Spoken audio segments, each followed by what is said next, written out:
Right, Matters Sports news done there. Walikuwa nasema Matters sherehe is sorted for Naivasha on Matters the preps for WRC. We switch gears now back to our conversation tonight. Women in business and women entrepreneurship, and just boosting this boosting women and making sure that there's much advocacy for the same. In studio, in case you're just joining us right now, Vicky Karuga, she is the president of the Federation of Women Entrepreneurs of Kenya, stood right next to me, and Purity Kimotho, the far end. She is an entrepreneur as well as a business trainer. But then, before we get into this conversation, I definitely would like to know what you are saying out here, and specifically on matters, the kind of challenges that you as a business owner face, as a woman business owner.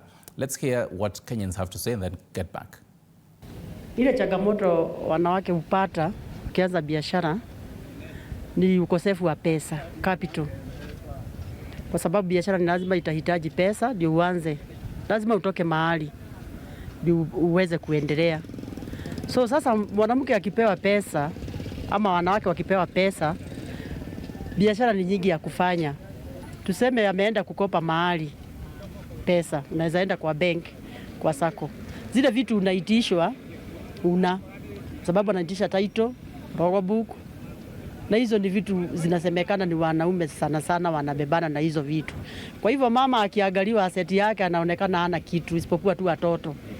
Ni kuwa saa ingine inakuwa labda bwana yake hana pesa ya kutosha. Sasa hiyo ni shida moja. Tena wakati mama huyu anatafuta pesa inakuwa kazi gumu, kwa sababu kama ni loan anataka ni lazima awe ameshagia kwenye kama ni sako. Economy imeenda juu sana. Maisha imekuwa gumu. Pesa hakuna. Pesa yenye inapatikana unaigawa inakosa kutoshea. Lakini mama akipewa support tu kidogo na serikali anaweza enda mbali. Hawajapata. Wanawake wamepewa support, lakini support yenye wamepewa haijatosha bado. Lakini ukimpa mama, mambo yote itaenda sawa. Kwa sababu mzee anaweza kuwa hana kitu, mama analeta kwa nyumba. Na ndio nasema ukielimisha mama, umeelimisha dunia mzima. Definitely, ukielimisha mama, umeelimisha jamii nzima. Talk to us out here and tell us the kind of challenges and the kind of actual experience that you face. Ladies, this is your platform. I'm seeing quite a number of your feedback coming in on our WhatsApp number, 0793-267-279. You can also call us live, by the way, and tell us the kind of experience that you have had in the number of years. And in case you just want to start a business, we'll be having the ladies on set tonight telling us the kind of process that you can follow. Call us live, 0795-045-864. Vicky, let me start with you on what the lady and gentleman was saying in Nyahururu in Laikipia. The lady talking about the dependency on, it's either your husband, and the gentleman talks about even SACCOs, and this goes to show the kind of full dependency that most women would have. I'd really want to start a business, but there's always that but. Sina hii na sina hii na sina hii, ama bwana atasema hii na hii na hii. You'd have definitely experienced this with the women you talk to. How does this conversation go? After they say but, is there a solution to that? Not adequately. This has still to be adequately addressed. Even the policies that we have still don't adequately address the access to capital. Women face unique challenges, like she said, collateral. Where is the collateral? Some of the interest rates being charged for these loans are ridiculous. And yet statistics show that when a woman does business, actually it's her community that benefits. She feeds her uncles, she does a lot for the community.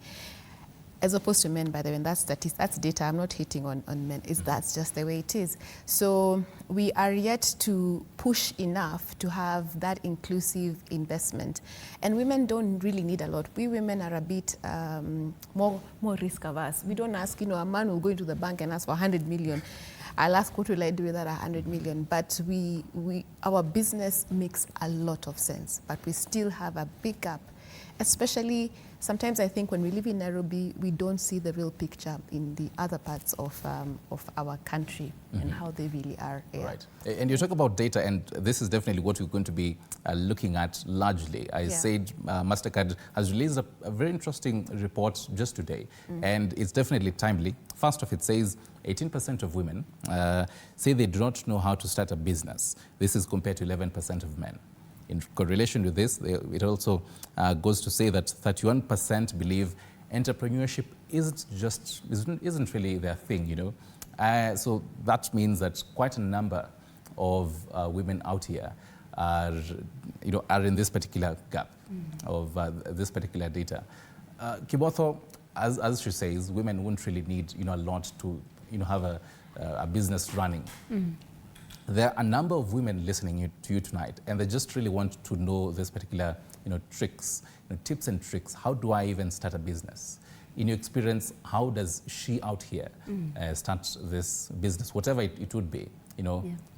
Probably kama ni mama mboga all the way, and rising to this particular scale of business that she does. How does she start? Starting has no formula, you just start.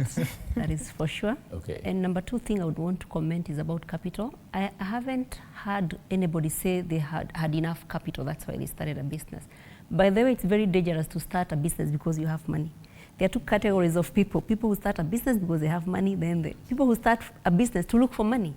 And the truth is most women will be starting a business to look for money, like we said earlier, to take care of things, to take care of food. And I know when I talk to banks, I hear them say that they have special funds for women, women in business. But I ask them, what is the challenge? I have been able to talk to certain managing directors of banks in this country, and one of the things they keep saying repeatedly is that women don't keep records.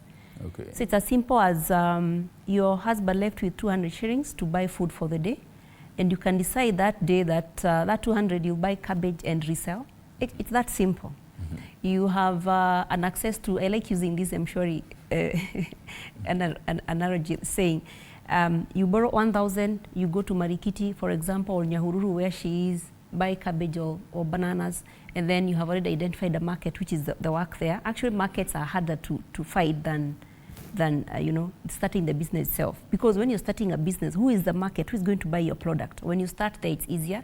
So you go sell your bananas, make 50 shillings, make 100. It's not a big thing. You have to start very small.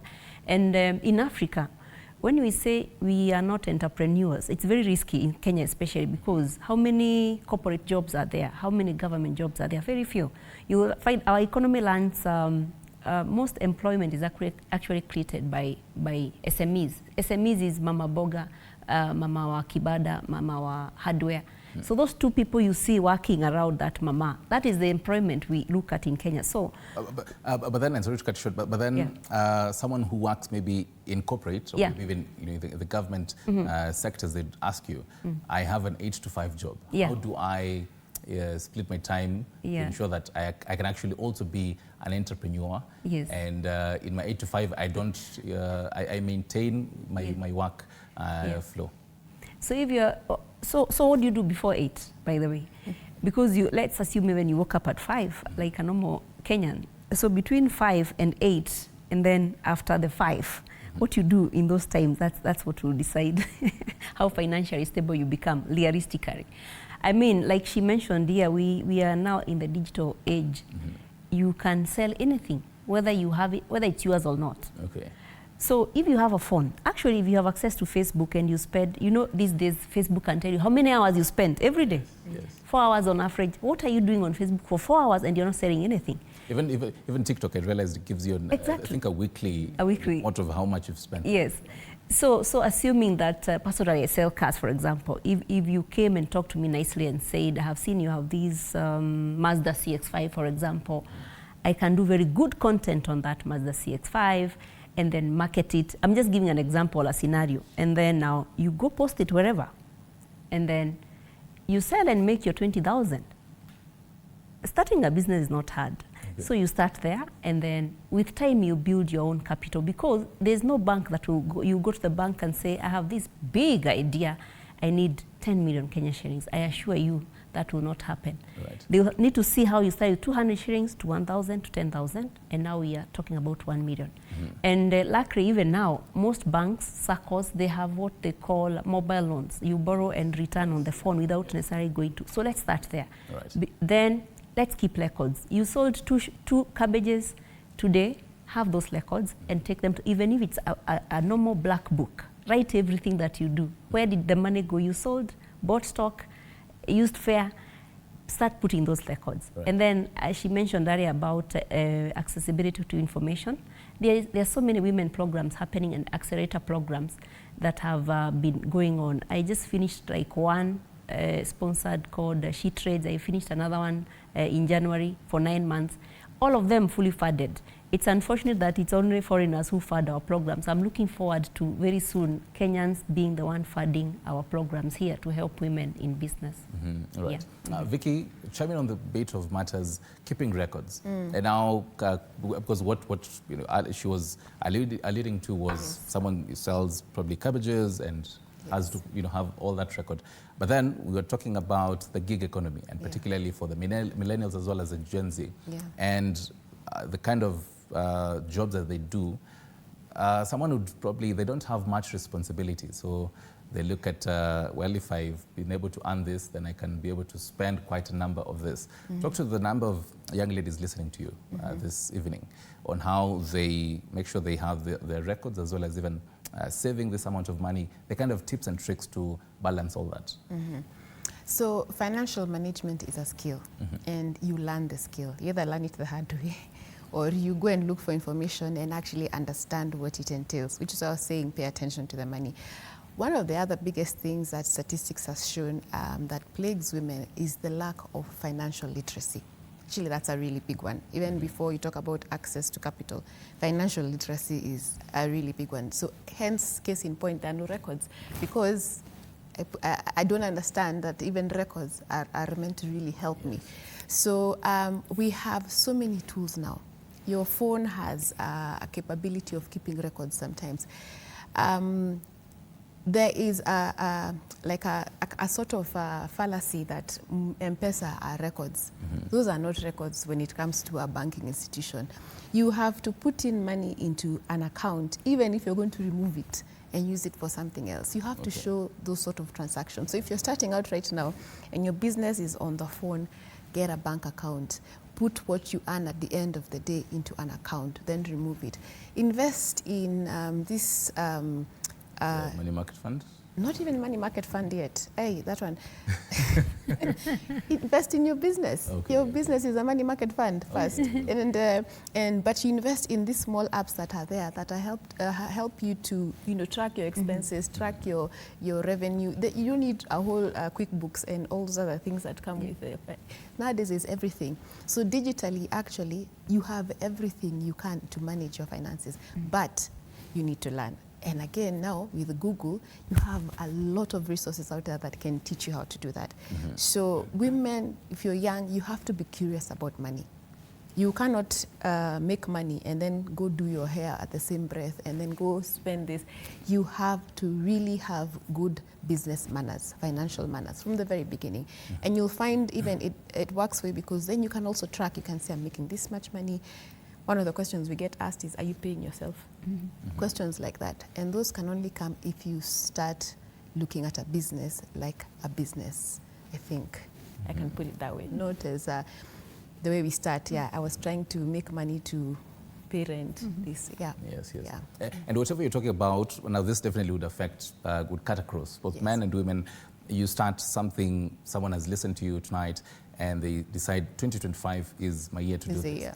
But then they reach around November, December, they realize, no, I have done what Vicky told me, what Kimotho told me, but no, this is not working. And they decide, let me let me shut down. And we've seen a number of startup businesses in the country over the recent years closing down for quite a number of reasons. How do you ensure that for the next 5 years, up to 2030, your business is still there?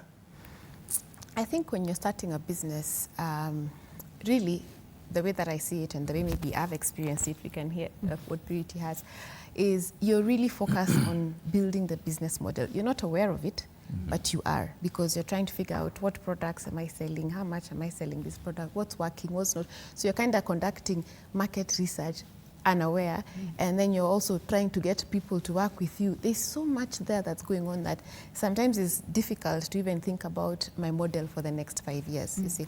So, but the first point of really getting yourself, what she mentioned, a business mentor or coach, is, I think for me, one of the cheaper, not cheaper, but one of the life hacks. It's actually a life hack, that you can have for yourself, because it will help you and guide you into how do you do things right from the beginning. But I can tell you for a fact, 90% of businesses they just start. As you said, we just start, yeah? So you are bound to make many, many mistakes. So don't do things on your own. Get a mentor to help you walk through that. Go online. Nowadays, there are so many courses, there are so many programs, because we cannot cover what you need to do in these few minutes. Yes. But there is so much support out there. Investing in yourself, in your learning, is, everyone says this, but as an entrepreneur, it's probably the best thing you'll ever do for yourself.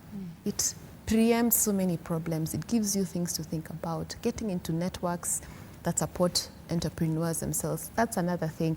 So having these circles, you'll hear someone say, I tackled this way. Oh, okay, there's this organization you need to join. Oh, okay, there are these people giving grants. Why don't you apply?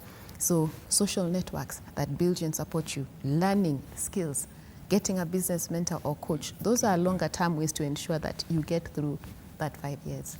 Yeah. Right. Kimotho, from corporate Kali to now the business owner that you are in, and you decided, let me do cars. Yeah. And this particular report by Mastercard, which we are dissecting as we go on, shows that food and drinks, different sectors now. Food and drinks takes about 21%. Online retail, 18%. Education, now this being tutoring, 17%. And cosmetics at 17%. Yeah. And this is a question that most women have right now. Okay, fine, you have convinced me, both of you have convinced me that I can start a business and I can have up to 2030, I can have a very strong business. But which business am I starting? And they're trying to run ideas in their minds. Which one is the best kind of, which sector do I go to? Yeah. You might probably not tell them, go for this one specifically, but then how do they make this decision? Yeah, like I said, most African women will start a business for sustenance. Yes. But if you're a real business person and you know what you want, most likely you're going to solve a problem. As an entrepreneur, actually, the reason you should be going to business is to solve a problem. And then in the process of solving a problem, you give value to a customer, and then you make money. That is how it's supposed to be. Which business? Identify a problem or a gap. For example, let's say, let me give you a very simple scenario here. You see some blocks of apartments coming up, let's say on Kiambu Road or Lavington or wherever.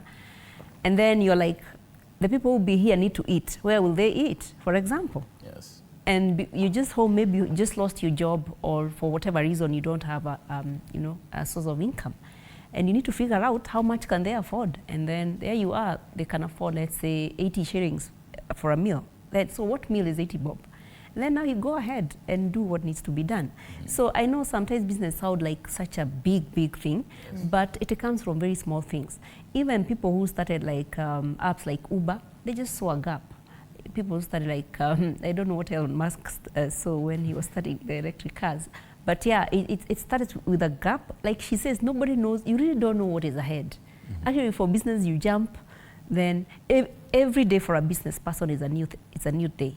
Okay. It's totally new. You don't know actually what will come on the way in that. So there are big macro environment factors. Then there are the micros inside your business. You have your employees. You have, KRA to deal with. You have, you have marketing, all those things. By the time I have a book called 70 Realities and Rules of Running a Successful Business. So this is not an academic book.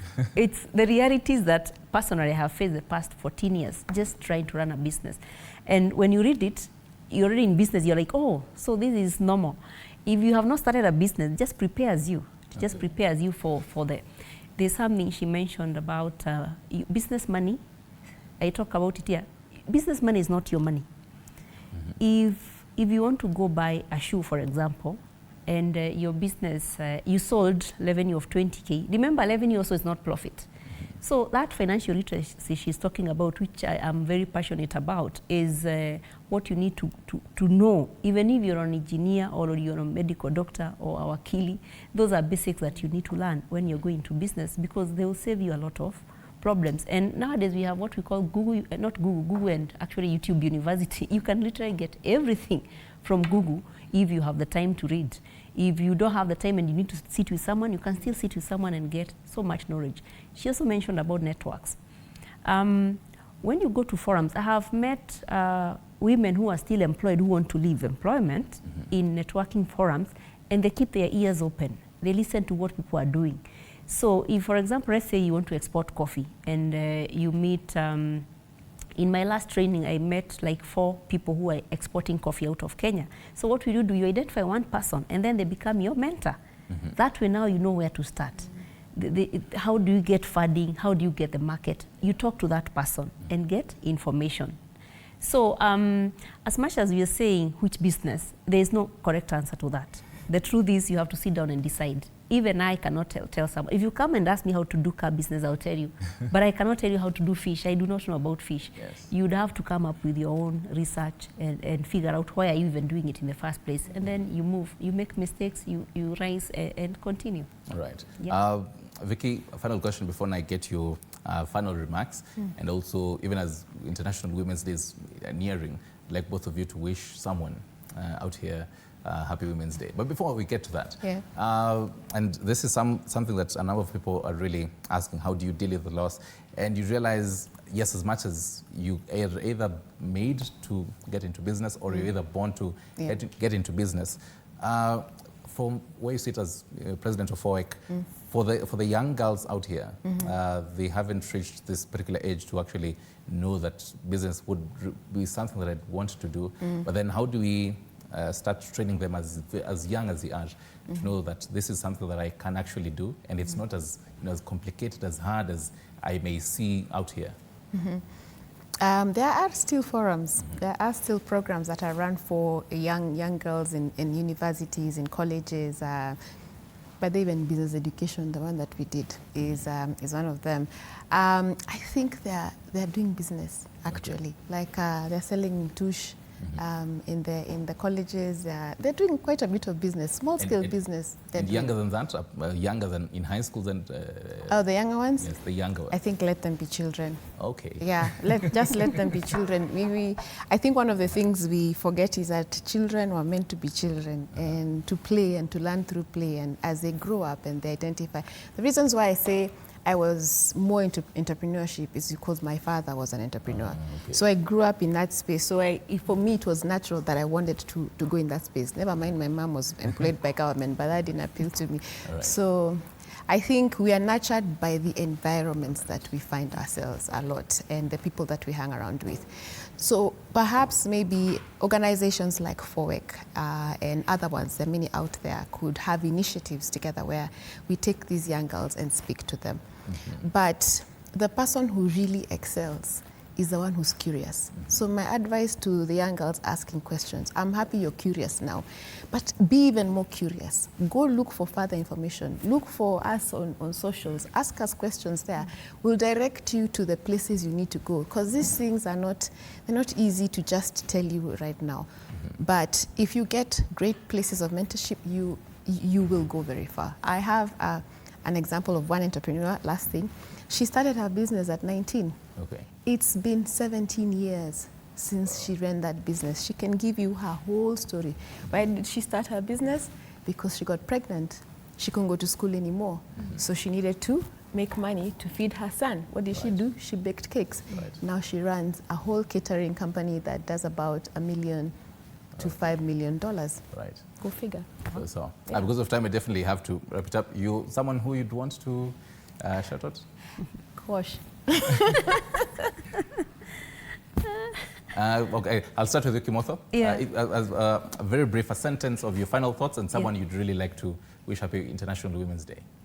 Yeah, women do very, very well in business, and I really recommend that they go to business. And I also want to ask men, because we can't do without them, to support their women, in their circles, their sisters, their mothers in business. Because like she said, when you empower a woman, you empower a whole community. And also let them seek out information. Like she said, let them get curious about what is available for me. Where can I get help? And I'm telling you, if you're looking for something, you will surely find it. Definitely. The good thing with business in Kenya, you'll find that someone who dropped out at class 2, another on Form 4, another one who has many degrees like me, all of us doing the same thing and earning an income.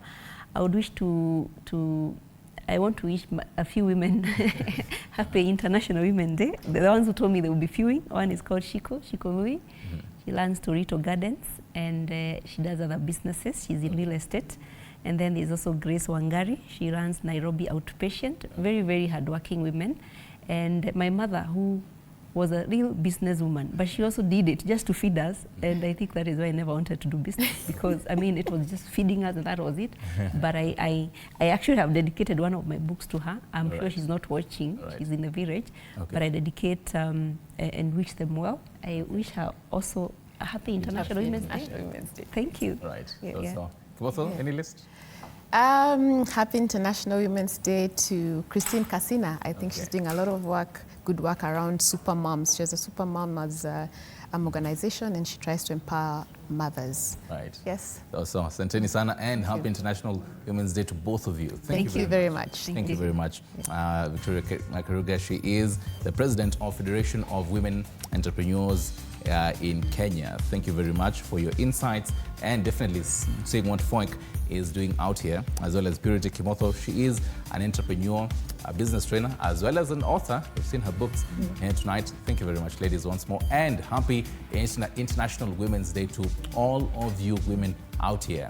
Yes. Courtesy of TV47 and Radio 47 and Cape Media at large. I'm yours truly, Stanley Nyaringita. Catherine Simaloi has been on the sign language docket. Have yourself a wonderful Wednesday evening. Goodbye.